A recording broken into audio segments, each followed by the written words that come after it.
Hey,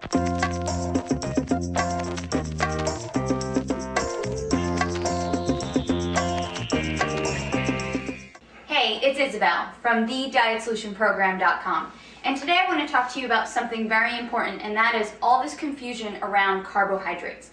So a lot of people ask me, Isabel, are carbohydrates making me fat, or do all carbs make you fat?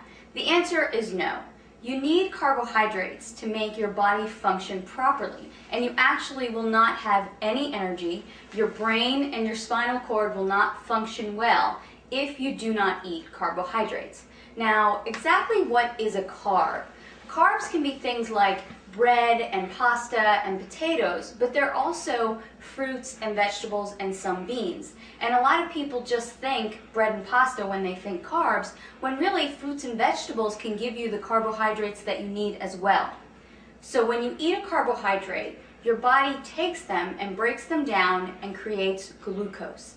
And you need that glucose in your blood in order to function well. It also takes these carbohydrates and stores them as energy in your liver and in your muscles. So if you exercise, you really do need to eat carbs.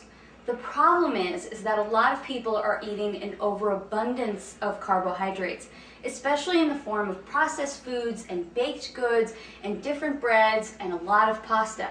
And that's where we're going wrong.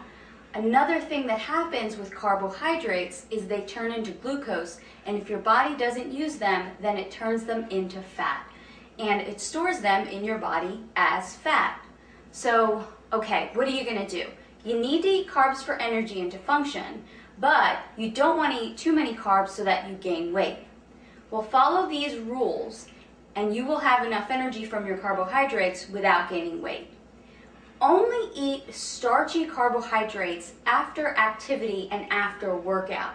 So I don't like to suggest that people have bread and pasta because they're wheat-based, and a lot of people don't do well with wheat.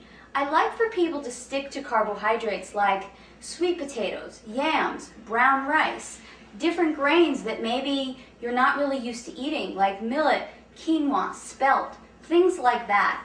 Those starchy or heavy carbohydrates you can have after a workout or after some heavy activity. The other carbohydrates, fruits and vegetables, you can have with every single one of your meals. So a perfect example would be have a bowl of berries with your breakfast, have an apple with your lunch, definitely have vegetables with every single one of your meals. So now you're getting enough carbohydrates during the day, but it's not toast with breakfast and a tortilla or pasta with lunch and then some more rice with dinner. That's way too many carbs in one day, except if you're an athlete and maybe you're really training hours and hours a day. But most of us are just not training hours and hours a day. So let me give you a sample day of a good, reasonable amount of carbohydrates in a day. Have some eggs with your breakfast and then have a bowl of berries. Then as a snack, you can have an apple with some raw nuts. For your lunch, you can have a salad with raw vegetables and cooked vegetables and maybe an orange to go along with that. As another snack, you can have some carrots and celery and some almond butter. And then for dinner, have a salad with your meat, whether that's poultry or beef, and then some more cooked vegetables. There you have gotten a sufficient amount of carbohydrates for the day. You're not going to gain weight, and you're still going to feel energized and great. Again, this is Isabel from thedietsolutionprogram.com. To find out more about how to create your own personal fat-burning meal plan, visit my website today.